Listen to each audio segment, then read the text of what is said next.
Hello and welcome to the Memory Capsule podcast, where we interview members of the Pokemon trading card game community. My name is Rafal Gladys. Each week we'll be speaking with our guests about their background with the Pokemon TCG, how they got involved with the game, and give them an opportunity to share their love of the game. Today's guest is Drew Allen. Drew is a player, streamer, YouTuber, podcaster, and overall expert on the history of the Pokemon TCG. He is the host of the Snowpoint Cast, a YouTube channel dedicated to showcasing old formats and decks, and one of the hosts of the Drew Too Many podcast. Drew is also a talented player in his own right, having made multiple top 32 and top 16 finishes at regionals throughout the years. How you doing today? I'm good, man. How are you? I'm doing pretty good. Excited to be talking to you. Yeah, hyped to be on. For sure. And if any of our listeners are just meeting you for the first time, what would you like them to know about you?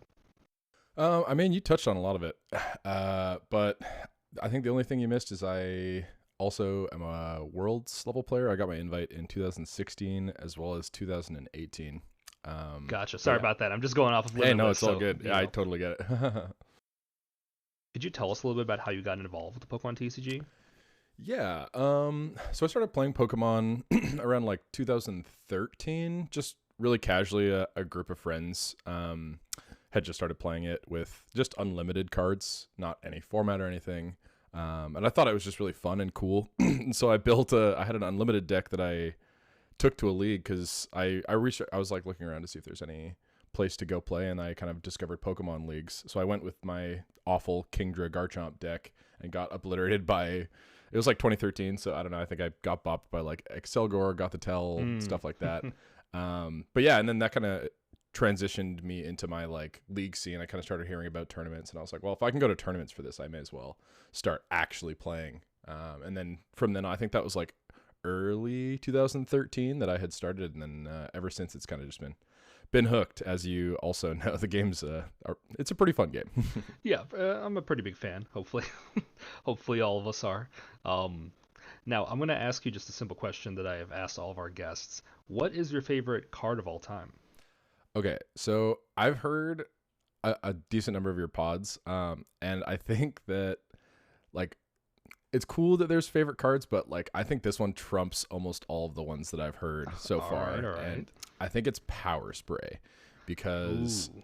if you've played in like older, like 2009, 2010, Majestic Dawn and Call of Legends formats, like SP formats, the card is just so interactive. So for those that don't know, Power Spray is essentially a trainer card that if you had 3 Pokemon SP in play, which were like a really powerful archetype back in the day, you could play it on your opponent's turn and cancel a Poke Power, which is similar to an ability, while it's their turn. So it's a card that you can interact with your opponent on their turn.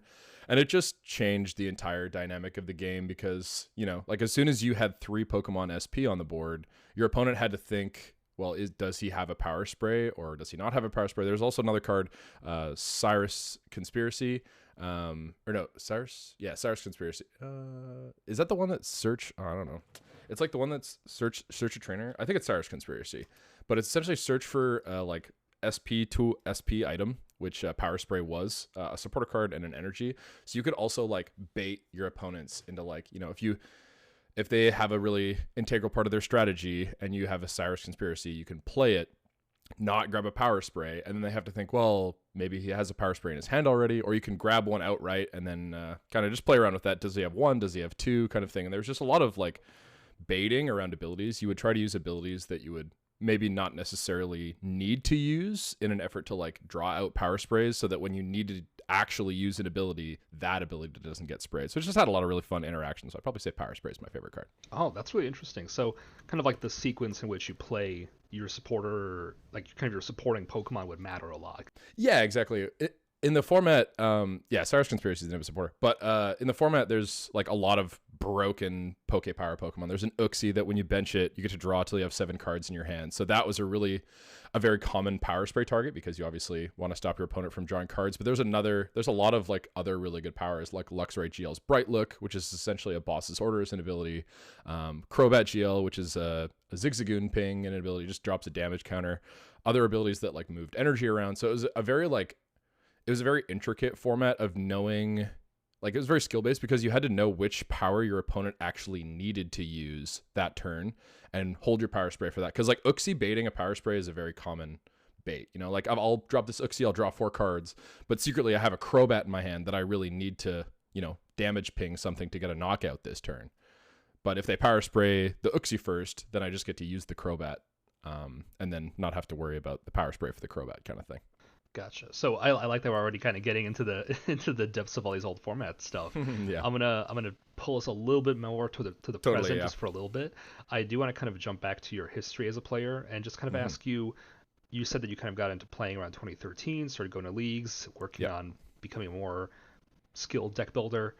What was kind of your first big competitive event? At which point you were like, I'm taking this game seriously. Yeah. So that would be Edmonton or Alberta Provincials rather, which was held at West Edmonton Mall. Back in the day, Pokemon was a lot smaller and they didn't have like venues or hotels. Like sometimes they did, but often majority you would get like really bunk venues. Like literally in the middle of a mall is where this tournament was held. And so I played that big basics Garbodor with lasers to that tournament, and I started 3-0. So I was like, I'm actually doing really good. And then unfortunately back in the day they had like donks still. You could attack on your first turn. And my 3-0 streak got ended by a Mewtwo EX X-balling my lone Trubbish start. And from there, it was kind of downhill. But that was my first tournament experience. And as soon as like you get a win streak going, it's really hard to stop wanting to play the game. Like winning in Pokemon is so addicting. And so from that point on, I was just like, oh, like I did kind of bad at this tournament. I think I finished like, I don't know, 3-3-1 or something like that. But from that point on, I was just like, holy moly, this game is so fun. And then I started playing at cups and stuff. I didn't really know about the like Worlds invite system until like later, till like 2015-ish. And then I started chasing my Worlds invite in 2016. And then that was the first year that I got it. Nice. That's awesome. And, just, again, checking off Limitless, which once you get beyond 2016-ish, the results are a little bit more harder to follow. I did see like your 2017, 2018 was a pretty successful season for you. Could you tell us a bit about that? It was pretty good. I forget. Oh, that was like the Buzzgarb Portland regionals. Yeah, so that regionals was actually like stacked. I remember looking at the day 2 of that regionals and just like being flabbergasted by how many good players were in that round. Like my round 1 was Ross Cawthon, and then my round 2 was Sam Chen. And I was just like, I'm playing like 2 of the best players in the game back to back. I was able to beat Sam. I lost to Ross. But yeah, I played Buzzwole Lycanroc to that tournament, and that was one of the hardest day 2s that I've ever played in. Like if you just look at the I don't know if you have the tournament like day 2 up for that one. I can get it pulled up. But like just there's so many big names in that day 2. It was crazy. You just taking a quick look. You said Portland, right? Yeah, Portland regionals. Yeah, so Xander wins it with SP and Garbodor. And then who got second? The second place player is also Coulter Decker. Yeah, Coulter Decker is also an amazing player. Oh, same 60 in the finals. I didn't even realize. Yeah, that was a crazy tournament. They had a really good meta call for that one for sure. Ricky Gao, Simon Narode, who got second at Worlds, Hunter Butler, who's a buddy of mine who has won a regional before. He's also a great player. He just got signed to DDG as well. Caleb Gettimer, Peter Kicka, Danny Altavilla, Joe Rudiger. You look through these and you're like, oh, every one of these is a killer. Sam Huff, Pablo Meza, like it's just Pram. A ton of amazing players in day 2. So that was a really tough one. But yeah, I don't know what else happened in the season. I think I did okay with Buzz Lycan. It was just like a really good deck. So I'm kind of a tier 1 deck player. It kind of depends. I don't really verge out from like the quote unquote best deck a lot of the time. And most of the time when I do, it doesn't go that well for me. A buddy of mine and my best friend in the game who's actually on a team with me, his name's Trevor Reed. We've kind of come to this discovery lately where like you can try to like outplay and like meta the best deck, but usually because we played Lugia to Toronto and Salt Lake, or no, not Salt Lake, San Diego, and we both did decent there. We both got points there, but then we switched to different decks for Vancouver and both did really poorly. So we were kind of just thinking like we probably just should have stuck to Lugia, and that kind of theme of like just pick a deck that can kill things has kind of come up. So I guess that I did that a lot in 2018, which is why my season might have been so successful, because Buzz Lycan was a really good deck that year. Gotcha. Oh, that makes a lot of sense. Is that kind of the advice you'd give a newer player who's looking to get better at the game? Like, just kind of stick to, get good at the best deck and kind of go from there? Or would you give different advice? It kind of depends what your goal is, I think. I think that playing other decks, like, there's benefits to it for sure. Like Trevor, the same guy I was talking about, we test like once a week. Tomorrow I'm going to his house. We play almost every Sunday just to like get good at the format.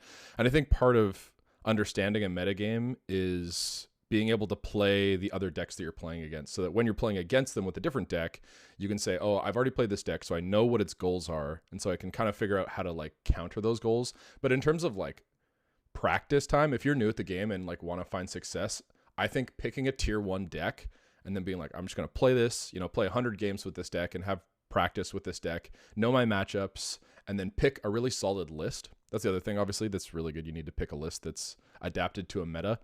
And just like tweak the cards in the list to be like, hey, okay, if something did well at the regionals before, that's a counter, maybe you can change the list a couple cards to not get hard countered. But yeah, I think picking a tier 1 deck is just like really good. Just look at Lugia. Like Lugia's results, I mean, to be fair, that's also just a broken archetype, but it's just the take prizes deck of this format, right? And it's done so well in terms of like winning and getting results. Yeah, it doesn't necessarily have like a secondary game plan. It just has take prizes, and it has the most varied ways in which to take prizes, which just makes like it getting so good. favorable prize trades is it does it so well. But even just like playing a deck that can just take prizes is sometimes just as good. For sure. Now, you did mention that I think I saw on Twitter that you are going to be going to EUIC. Have you been yes, looking a lot into post rotation at this point? Yeah, I was actually, it's funny, before you were calling me, I was proxying decks for testing tomorrow. Oh, nice. And so I have a couple decks proxied, and then Trevor is also building and proxying decks. So currently, the 7, if you're going to EUIC, I think that the 7 decks that you kind of have to keep in mind and probably test against are Gardevoir, Miraidon, Lost Box, Giratina, Arceus Giratina, which I think is kind of like it hasn't really had a presence in Japan's metagame, which is what a lot of people are basing it off of, right? That like Yoichi or the Champions tournament in Japan, the 3000 player one. That's like the biggest result. Champions League Aichi. That's like the biggest result that everyone who's going to EUIC is kind of just basing their testing on, because it's the only result that we really have. Arceus Giratina kind of hasn't been present there, but that's a deck that I think will definitely show up at EUIC because it's really strong. I think it got second last weekend, or like last week at the regional in Bangkok. Yeah, it got second in Bangkok. So it's a deck that I think is really good. And then obviously Mew is still really good, as well as Lugia. I don't think Lugia is like as good. Lugia, Guardian, and Miraidon are all decks that I've probably not gonna pick. Like I've been on do you know the Limitless tabletop simulator? Oh yeah, for sure. Yeah, so it's a super great tool if anyone's trying to just like test out the consistency of a deck. Shout out to Robin Schultz who made that. It's just like been really helpful for figuring out a deck's consistency. I've been running Miraidon and Guardian stuff on that, and I was actually talking with I can't believe I'm forgetting his name, with another player about Guardy, and he was saying that Guardy is like fine, but the problem is it like usually goes down a couple prices as well before it starts to come back, which is just not, I don't know. If you're going to try to win EUIC, it doesn't seem like a good Mike Fouché. I was talking with Mike Fouché about it, who does another podcast. But yeah, he was just saying Guardy is not that good. And I found Miraidon to kind of be sacky as well. Like if you hit your, I don't remember the name of the new item. It's like Electro Generator. It's kind of like Max. Right? Yeah, Electro Generator. That's right. If you hit like 2 of your Electro Generators and you hit double energy off them, then the deck is like really good. But that kind of strategy is kind of just like a run hot strategy, I think. And sure, there might be like a Miraidon that does well, but I just don't think that can consistently do well in a tournament. So I'm kind of down to like Mew, Tina, Lost Box, maybe Arceus Giratina as well. But those are the decks that we have built so that we can kind of grind it out against everything. We haven't really tested the matchups yet. I've more just been focusing on deck consistency, testing by myself kind of thing. For sure. And it is interesting that like a lot of the decks that are coming straight out of the new set that people are hyping up seem, at least from your perspective, to be a little bit overhyped. How much of that do you think is because they're new? And then on the other hand, you have decks like Mew where no one's really talking about it, but like it loses quick ball, right? Yeah, And it loses essentially nothing and gains nest ball, right? yeah, Yeah, I think that's a really good point. And I think that for EUIC in particular, because it's the first format of, the new Scarlet Violet format, there is going to be a lot of Miraidon and there is going to be a fair amount of Gardevoir, even though I think it is kind of underwhelming compared to other archetypes. Because it is that, quote unquote new thing like you were talking about. I think a lot of players like to play the new thing because they're tired of playing Mew, they're tired of playing Lugia, tired of playing Lost Box. And the other thing too is like variance with testing. Like if you're testing Miraidon and you're just hitting your electro, what's it called again? The electro generator? yeah. If you're hitting your electro generators like a bunch of games, your perspective on the deck is probably going to be like, oh, this is broken, I got to play this, right? So there's going to be some people whose testing results are going to be like, oh yeah, this is going to be a good deck. And I think that the deck is fine. It can definitely, I would not be surprised if the deck, top 16 or top 8'd. But I do think it is. Those are two of the most overhyped decks just because they are kind of new. People usually flock to new decks in a new format like that. For sure. And that's the thing that a friend of mine was mentioning to me. We were testing a few days ago for Fort Wayne, where he was saying like in the matchup we were trying to test, he was like, you should go second, and if I get any mulligans, like don't draw it, like don't like make yourself think your deck is better because you're giving yourself an advantage, just going first, taking all the mulligans. See if your deck can actually function when you're not always getting extra cards. I never take first. mulligans in testing for that reason alone. Like it just gives you a skewed, if you take 3 mulligans and then you have especially in a deck like Mew or something, and you hit like a VIP extra off of that mulli, it's just a different start than you regularly would have had, right? So I think that in testing, in my opinion, you shouldn't take mulligans just because it skews your perspective. But yeah, I'm definitely on board with what you're saying on that, just so that like try to have the most, and like where the way I've been building the decks, for example, the Guardy list that I have, I think that the biggest problem for Guardy is Lost Box, because Lost Box just is so early aggressive with Cramorant, and then their mid-game control with Sableye being able to take out a Manaphy and then potentially like take out Curlios on the board with the Greninja. It's hard for Guardy, I think. But at the same time, I want to try to make it as like hard for Lost Box. So the second place Aichi list played 2 emergency jellies, so I have those in the list as well, just because I want to like, even though the matchup's still probably bad, I try to like tech my lists to have the most disadvantageous time. Obviously not like ridiculous, I'm not playing like 3 Drapion in Arceus Giratina or something like that, but just being able to know that if your opponent is happening to play a list that is difficult for you, if you're testing and you're already playing that difficult matchup, it lets you gauge a little bit better the accuracy of like what that matchup might actually be. And if it's 50-50 and they're like hard teching for you, then you're like, you can come to the conclusion of like, oh, this is probably okay for me because it's hard teched. And not everyone's going to be playing double Drapion or whatever the techs that you're testing against is. Yeah, like there's always like a tipping point of like how many techs you can put in for a matchup to finally become a little bit more in your favor. I also want to talk a little bit about the, I have kind of, I guess, like a side note. I've noticed that because we're seeing a lot of these new sets in Japan come out so often, and because our meta's gotten a little bit stale, I feel like a lot of people are already testing like 2 formats ahead of time, right? Because everyone's, Jake Gearhart definitely is. Yeah, like everyone's already excited about Iono and everything. It's like, well, EUIC hasn't even happened yet. Right. But I did want to kind of mention a tweet of yours that I saw in regards to the Paldea Evolved set. I think that's what it's going to be called for us. You said that Super Rod, Blastoise, and N getting reprinted in one set. If this is Worlds format, it's going to be goated. That was 2012-2013 format, right? Yeah, 2013. Yeah. That was like, Blastoise was a big deck when I started to get into the game. And that kind of touches back on something that I was saying earlier. There's actually 2 points of what you just said that I want to touch on. The first one is that just what I was talking about earlier about picking the deck that can just take prizes the most effectively. And I have no doubt that what's the like ice type dragon guy? He looks like Godzilla. I haven't played Scarlet Violet, so I don't know the names. Baxcalibur. Yeah, Baxcalibur. That's like the Blastoise reprint, the Deluge reprint. I have no doubt that that's going to be tier 1, and I'm very likely just like gonna try to tech that the most effectively as I can. It's actually Nats format. It turns out it's not Worlds format. It's actually Nats format. But if I do go to NAIC, it kind of depends on how I do at EUIC. I'm hoping to do good enough to not have to go. But if I have to go, I probably will be playing that just because it's going to be such a good archetype that will almost guarantee points just because it's so good. You know, when you can attach as many energy as you want per turn, it's really good at taking prizes. I played the original Blastoise Kyurem to Nats that year in 2013. I do want to kind of redeem myself because I borrowed 4 beaches and it went like 1-5. So maybe I'll be playing the new one to try to make up for that Well, mistake. I can give you maybe a tip for your viewers too. A thought that I had about the deck that maybe like how you might be able to tech effectively. The other card for Paldea Evolved that was really interesting that I think has a lot of potential. I don't know any of the names of these new Pokemon. It's the like fighting guy with the cracked bowl on his head. Yes.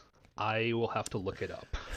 I don't know his name either, but he's got an ability that says if he's active, your opponent's Pokemon with damage counters on them have no abilities. So there's obviously a lot of cards in the format that are probably really good with that. You know, Hawlucha comes to mind. You know, Koraidon EX. So I think the deck it has the potential to be a really good archetype. But one thing that I think Baxcalibur Chen Pao is able to play to counter that is Fruit or Picnic Basket. You just heal from 30 from all of your Pokemon. And that's also like something that I like about techs and that I try to keep in mind when I'm thinking, is it worth it to include this tech for this matchup? Is like, how broad is this tech going to be? Like if you're playing a one of tech, Drapion's a great example. Like it's dead in every matchup that's not Mew, essentially. But like if you play it in Giratina, you just beat Mew into the ground, right? So like if that's your goal for the tech, that's fine. And it's one slot, so that's totally okay. But you know, something like Picnic Basket, it's good against that if that happens to be the big bullhead guy. I forget his name. But it's also Ting Lu is what it's called. Yeah, Ting Lu, that's right. It's good against him, but it's also good against stuff like Lost Box, right? Who like try to Sableye and set up knockouts on your board. Being able to heal 30 from everything is really good against decks like that as well. So I think just when you're picking a tech, seeing the investment of how many slots of your list you're investing compared to like both how many matchups in a meta it's affecting as well as how severely it's affecting those matchups. Like if you play a Drapion and Giratina, your Mew matchup's like really good, like 70-30 at least, probably like 80-20. But you know, 4 ofs for Picnic Basket, I better be beating Ting Lu every time, and I better be beating Lost Box almost every time as well if I'm dedicating 4 slots to something like that. But I think that's a card that has some potential into the second format as well. And then the other thing I was going to touch on just before we continue is thinking too far ahead. I think depending on what your goal is and what you're doing, it can be fine, but I think it can also be really detrimental just because, you know, if you're thinking about a format like Paldea Evolved, but your next event is EUIC, your focus isn't in the right place. And all the players whose focus is on Scarlet Violet and who aren't testing games of a, you know, format that's not out for another 3 months are going to have an advantage over you in that tournament. For sure. And I'm sure that's probably happening right now where a lot of the better players are looking forward to EUIC, but there's still a couple, you know, not a couple, there's one more regional in this format left, right? Next week. Totally. So we'll kind of see how that goes when a lot of the best players are definitely just looking forward to the international just a couple weeks after that. Totally. Mm-hmm. In regards to Ting Lu, one thing I saw on Andrew Mahone's stream that I thought was pretty interesting was when he saw that card, he was just really excited and kind of going over with his chat about like, what's the best way to make this card the most effective, you know, work most effectively. And he was saying that like what he really appreciated about a set like Paldea Evolved, at least from the looks of it right now, is that we're not necessarily seeing what we've had for the last year or two, where every set clearly has the next like BDIF just pre-constructed inside of it, right? Like Lugia Archeops in one set, Giratina Lost Box in one set, Mew in one set, and him kind of going over this card and being like, this is clearly really good, but it's not obvious how to build it right. I think that's going to be very rewarding for a lot of talented deck builders moving forward. Yeah, Ting Lu is definitely a card that I think players might be able to find out some crazy way to play it to keep damage counters on. I actually don't know what that looks like. My strong suit in terms of deck building isn't figuring out a base list like that. It's actually one of my weaknesses. But I'm a lot better at like taking a list that's already developed and then tweaking it, you know, 4 or 5 cards to make it a little bit better in that sense. So that definitely is something that I think I hope that players find a good way to play it because Ting Lu is such a cool card. For sure. And I also noticed that it's pretty interesting that it also says that it does not affect EXs, Hmm. which is pretty cool because right now we've had all these different ability locking cards for everything that has a rule box, and this is Hmm. specifically not for EXs, which is text that we saw a lot more during the EX format, where we had different stadiums or different abilities that would affect things as Yeah, long as like they're not Desert Ruins and EXs. stuff. Yeah, Yeah. exactly. So it's going to be interesting if we see a little bit more of that. Hmm. As you mentioned, Desert Ruins. It's kind of we can kind of jump right into this now. Yeah, what a good segue, For sure, yeah, right? retro formats. To just kind of get us kicked off, can I just ask you how you got involved into retro formats? You got started the game in 2013, but you were telling me all about Power Spray being your favorite card. How did you get into Which is like a 2009 card, yeah. yeah, exactly. How did you get into old formats? So initially I was just playing standard for the longest time, and then I think it was around 2018 or so. I just started to I found the Snowpoint Temple, which you interviewed the owner of Snowpoint Temple previously, which was I also listened to that interview. It's a good one.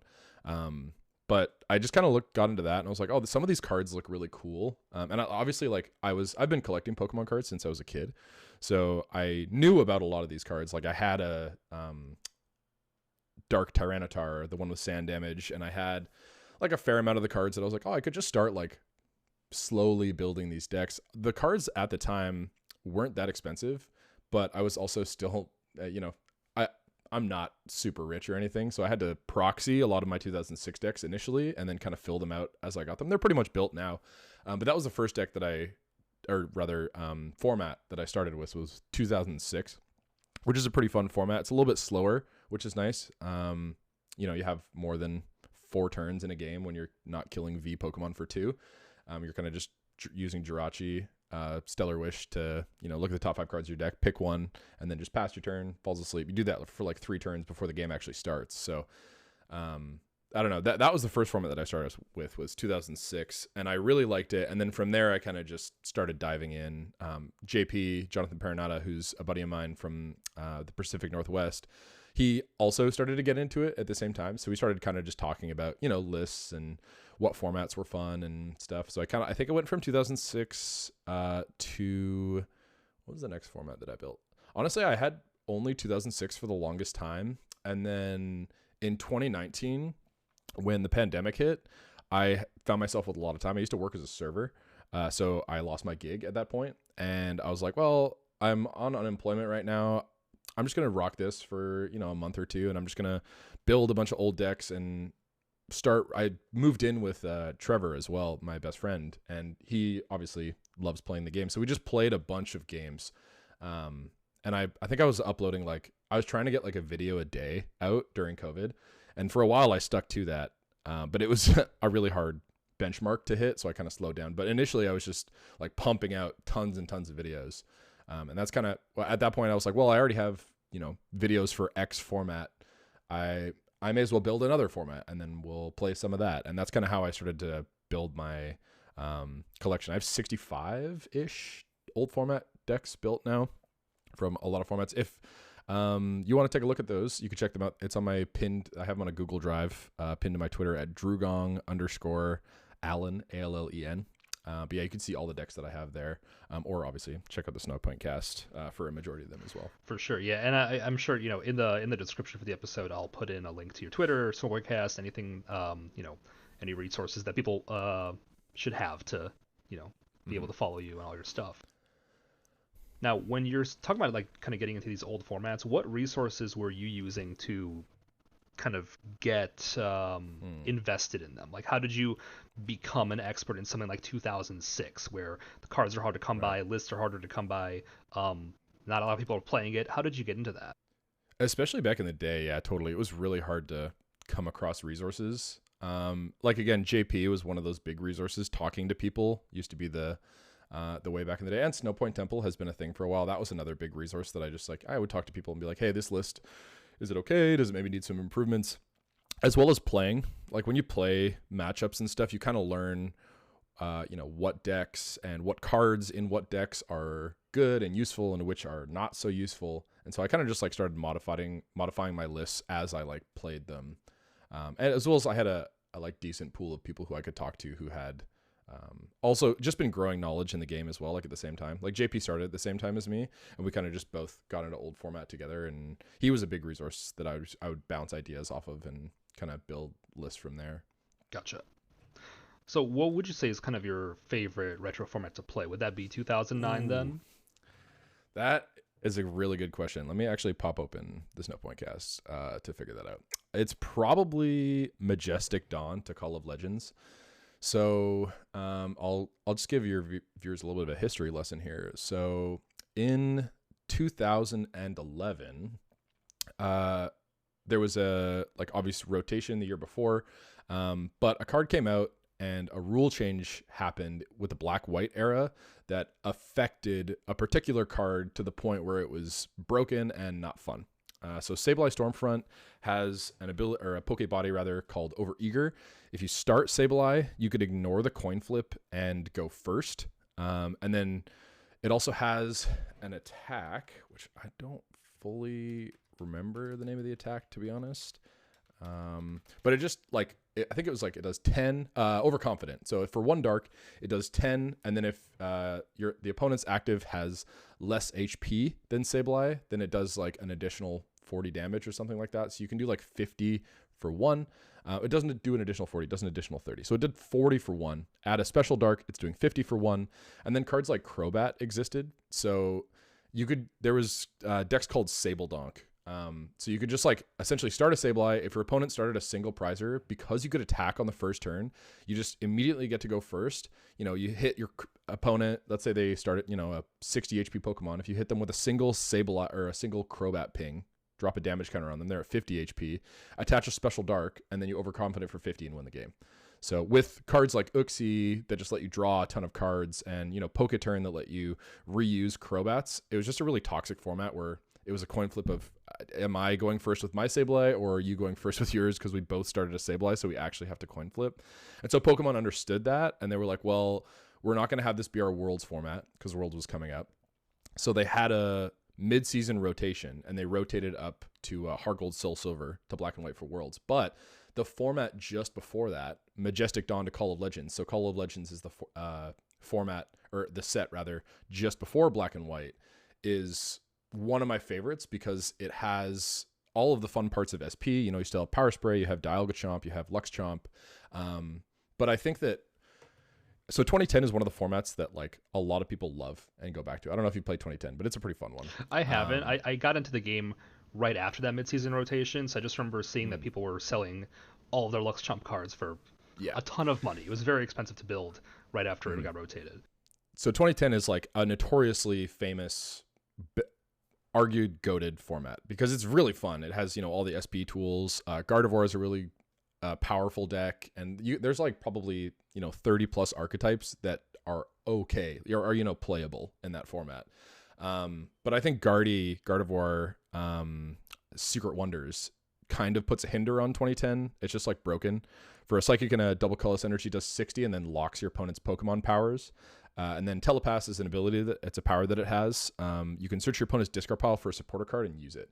So they essentially got to double supporter every turn as well as power lock you, which is just like so yeah, good. that's like insane. Guardy is broken. It should have won Worlds that year. It didn't. Lux Chomp did, but it's just like one of the best decks in the format. One of the variants, in my opinion, is the best deck in format, and that kind of puts a hinder on a lot of deck strategies, right? When you can't use your powers, it's just not as fun. You don't get to interact with the game as much. So that's one of the reasons I don't really like 2010. But Majestic Dawn to Call of Legends has all of those fun parts of 2010, as well as some cool cards from Call of Legends without the like damper of Guardy being around. So I would say Majestic Dawn to Call of Legends, probably one of the most underrated formats, is bar none my favorite. And a lot of people in the Snowpoint Temple think so as well. It's just a really, really fun format.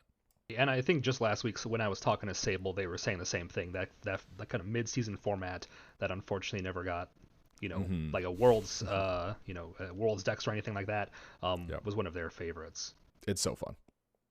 If you're thinking about building any format, I would say build that format. And there's deck lists, again, on my Twitter and the Snowpoint Cast, just of great fun decks that you can build in that format. For sure. Check it out, everybody. Now, on the other hand, what would you say is kind of one of the more overrated retro formats? I know there's been some discussion back and forth on Twitter about Sun and Moon to Lost Thunder being not as fun as everyone says it is. Yeah. I know Sable was saying that RS to PK is not quite as fun as people say it is. What are your thoughts on kind of what's a bit of a overrated format? I can get behind RS to PK. Like, I understand where Sable's coming from. There are some toxic parts to it. Cessation Crystal is broken. It just locks all powers if it's a tool attached to the active. But it is a really broad format, so you can kind of just choose to ignore those decks if you're playing casually for fun at home, if you have those decks built. So I wouldn't say RS to PK. That's a format that I really like. But this is kind of a hot take, to be honest, because a lot of people really like these formats. But I've just never really been a fan, is the old base formats, like Haymaker and Blastoise, stuff like that. It's fun for sure, but I think that one of the detriments of like base format and formats around that is Wizards. When Wizards were in charge of making cards and developing cards, especially when they just started the game, the trainer cards were insane. And like some of them were just downright not fun. Like energy removal and super energy removal are two cards that I would say is actually the main reason I don't like those formats. Energy removal, just as a trainer card, take an energy from your opponent's Pokemon and put it in the discard pile. Superior energy removal, discard an energy attached to one of your Pokemon and then discard two attached to one of your opponents. So it's just like not a very fun mechanic that stopped, if you don't have energy on your board, you can't play. So just, I think that was the main reason that I don't really like that format. And is that why it kind of encourages decks like Haymaker, where it's just one or two energy attachments, or exactly, or Blastoise, where you can just be like, I'm getting discarded, but I don't care. Yeah, right. It kind of just like limits it to a very few amount of archetypes, which I think that's a really good sign of whether a format is healthy or unhealthy, is how many archetypes are in it. If you have like 4 decks that can do anything, it's probably not that good of a format. But a format like RS to PK or 2006 or 2010 that have, 25, 30 decks that you can play with and they can interact together, it's just a little more fun at that point.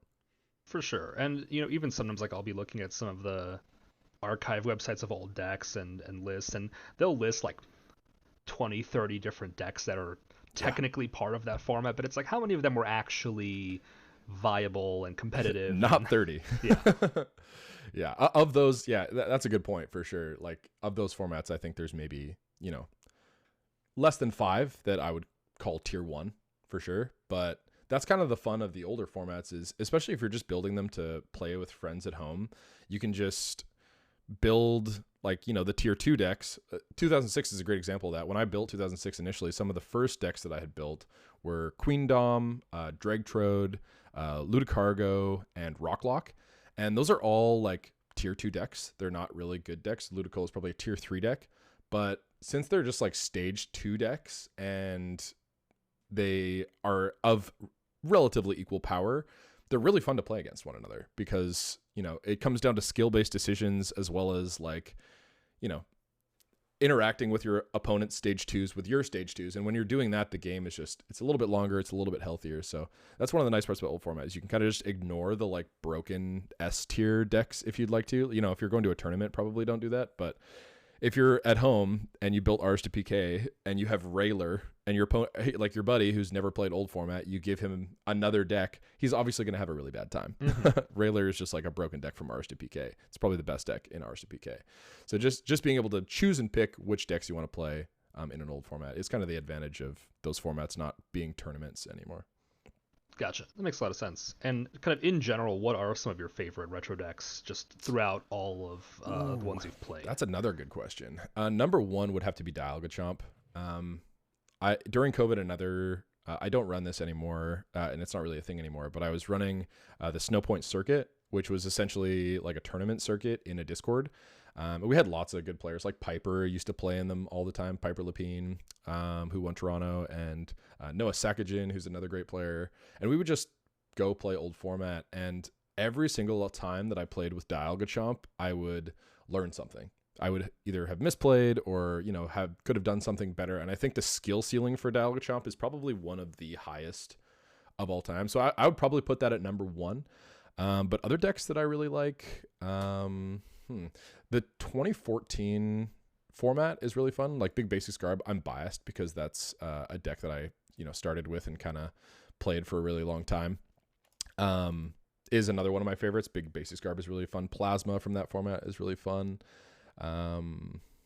Arcanine from 2006 and RSTPK is also a great deck. Just overrun, being able to attack your opponents and snipe damage is also great, as well as trainer locking them. And I'll say one more from RSTPK that I really enjoy is Gardevoir Delta. So Gardevoir Delta, one of the great parts of RSTPK is it has a lot of really unique Poke Powers. Gardevoir Delta is one of them. So Gardevoir Delta EX has a Poke Power called Imprison. Once in your turn, you can put if this Pokemon is active, you can put an Imprison counter on one of your opponent's Pokemon, and it essentially locks their powers. So you get to like pick and choose what you're locking, and that deck is just super fun. There's 3 different Gardevoirs that you play, and they're all really, really good. So if you're building RSTPK, definitely build that one. But yeah, those are some of my favorites.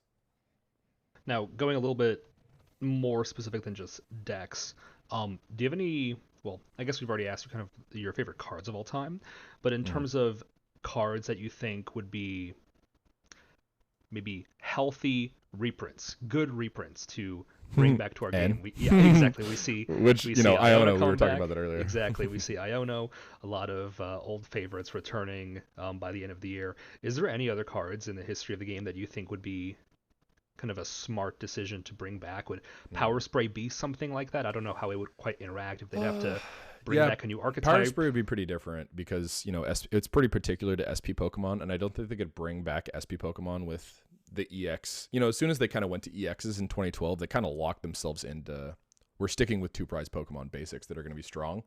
And as soon as they revert from that, it's kind of, the old EXs or old V Pokemon are just going to outpower that. So they kind of like lock themselves in there. But the couple cards that I would say, do you know POW Hand Extension? Yes. Yeah. So I think the comeback cards are really powerful. That's one of the reasons I really liked Iono. It's just being able to, come back on your opponent, having an out. That's one of the reasons I actually really hated this format. A lot of people said it was okay. I didn't like it because as soon as your opponent takes a prize lead, like imagine staring down a Raikou that just took 2 prizes against you in a Lugia deck. That's just really, really hard to come back from, right? With no comeback cards. But if we had, maybe a card like POW Hand Extension or Iono, it might make it a little more possible. So just being able to play back from, a prize deficit is really advantageous because it brings a little bit more skill to the game when the games aren't going down to coin flips as much, right? If you get to go first and you get to take 2 prizes first, that's obviously a massive advantage. So any cards that are able to kind of bring that back. So for those that know POW Hand Extension, it's a trainer card. You can only use it if your opponent has more prize cards than you. You can pick one of 2 options. The first option is its boss's orders, so it brings one of your opponent's bench Pokemon active. And then the second option is you can take an energy card attached to your opponent's active Pokemon and move it to one of their bench Pokemon. So if you have multiple of those in a turn, you can kind of shut down your opponent's active Pokemon that's attacking if it attacks for 2 or more energy, which I think is just a really cool interaction that you can have with your opponent's board. So if I had to pick one, I would say POW Hand Extension, but in general, comeback cards, which is kind of why I was disappointed with Scarlet Violet a little bit, because there was that one, the one tool that like let you do 30 more damage if you were down on prizes. But at Worlds, they were like, we're going to do comeback stuff. And then Scarlet Violet was like, you can have this one tool. And to be fair, they did print Iono in the next set. But I'm hoping they do more of that comeback mechanic, because being able to come back from prize deficit just means going second is less favorable, and it brings a lot more skill to the game, which is great for the game. Yeah, it means you have to kind of think a lot more about when you take prizes, how you take prizes, how developed your board is.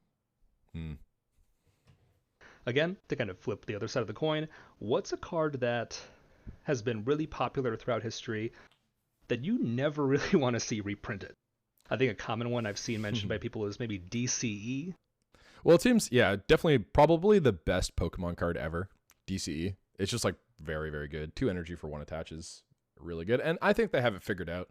They printed Twin Energy as DCE, but only for non-rule box Pokemon. They printed Double Turbo Energy, which is DCE with a -20 nerf. So I feel like Pokemon, after, however many years, 15, 20 years, finally figured that one out. Yeah, just a little learning curve, right? Yeah, just a 20-year learning curve, whatever. That's a good question, though. There hasn't been like a ton of cards then I'm like, I wouldn't like this. Just because the brokenness of trainers, like I was saying earlier, from base set kind of went down as soon as TPCI started doing card control when they were making cards. They brought the power level of trainers down a lot. I don't think there's a single card that I'd be like, I really would hate to see this. I mean, if they did energy removal, that would be hell. But they obviously figured that one out too with Crushing Hammers. So yeah, and they already kind of because Crushing Hammer before it was Crushing Hammer had a different name in like 2005, didn't it? Oh yeah, energy removal 2. Ooh, there you go. Really creative of them, right? Yeah, I have noticed that there's a lot of cards that we have now that people don't realize have existed for a long time just under different names. Like Totally. Pokemon Reversal is just Pokemon Catcher. Yep. And then you have Warp Point is Escape Rope, I think. Exactly. Yeah. Yep. So, both of those. Yeah. A lot of the old formats are more familiar than people realize, right? Yeah. Yeah. And I think one of the things about old formats too is like there's just a lot of cards that would be healthy for the game if they came back. And that's one of the things about Paldea Evolved that kind of gives me a little bit of hope is they're reprinting a lot of cards. I don't know if Blastoise reprint is necessarily healthy for the game.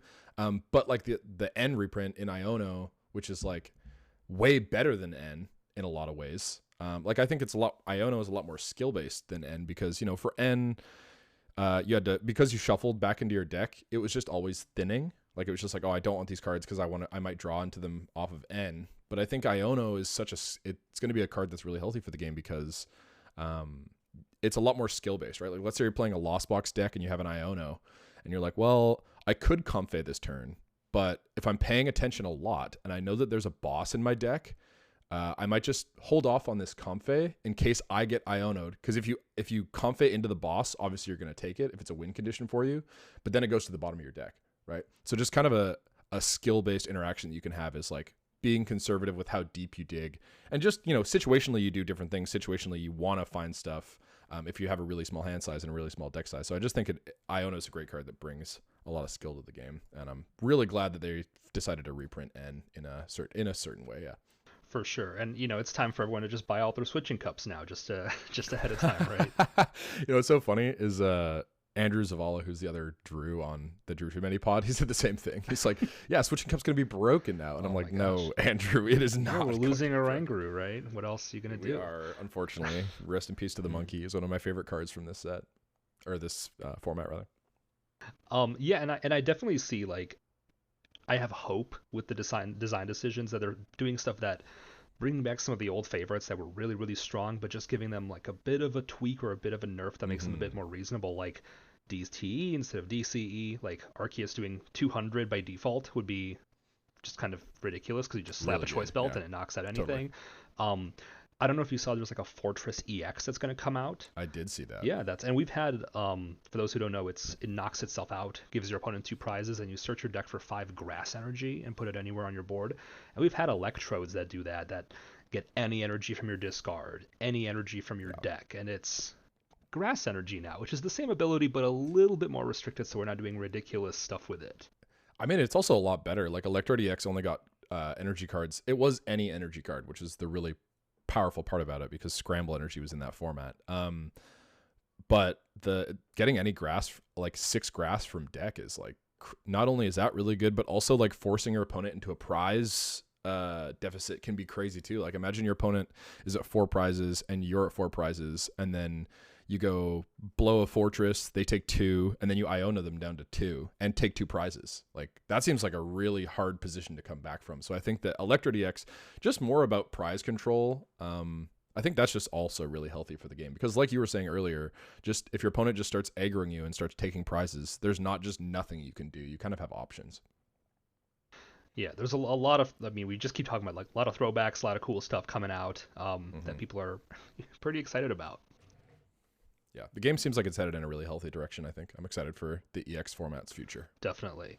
And there's some stuff that we, at the end of the day, just kind of has to rotate, right? Like I know there's, you were saying that like in RS to PK you'll have like turns where it's just like Jirachi, everyone's setting up. And I remember when Mesa Goza was printed, I was like, you know what? It'd be cool if first 2 or 3 turns of every game is everyone's just like Mesa Goza, like let's just slowly set up. But Remind me what Mesa Goza does. I don't remember. it's I don't even know what that Pokemon is, to be honest. oh, it's a stadium from Scarlet Violet. Cool. You each player can flip a coin. If heads, you can just search your deck for a Pokemon card. Oh yeah. That's a super balanced, good stadium that I've been seeing in a lot of the Japanese lists that have been doing well. But then Lost Box, Mew, yeah, they're not going anywhere. So, True enough. The days where we are slowly evolving all of our stage 2s with Mesa Goza turn by turn, might be next year. But the game is moving in a good absolutely direction. a gatekeeper. Sableye is bad for stage 2s for sure. Yeah, I am curious if they're going to try to reprint something that can stop it. Now that we're losing Parasol, because it's just Espeon now, I'm pretty sure. It's Espeon and Galarian Mr. Rhyme, which is Ooh. Espeon's ability, but it's a stage 1. Yeah, and it's also Galarian Mr. Rhyme. Yeah, and it has less than 120 HP, so it's going to be dying. Yeah. As we start kind of winding down and wrapping up our episode, let me just kind of ask you, what events are you planning on being at? You've already mentioned EUIC. Where are people going to be able to find you? So I'm going to go to EUIC. Also going to Portland Regionals. I'm doing a road trip there with Trevor and a couple other buddies, so I'm definitely going to be there. Hopefully, I won't be at NAIC. I'm kind of hoping. I'm at like 110 points right now, so I still have a bit of a grind ahead of me. But if I have a good finish at EUIC and a decent finish at Portland, I'm hoping to wrap up my invite like that. But you might also see me at NAIC depending on how those tournaments go. Yeah.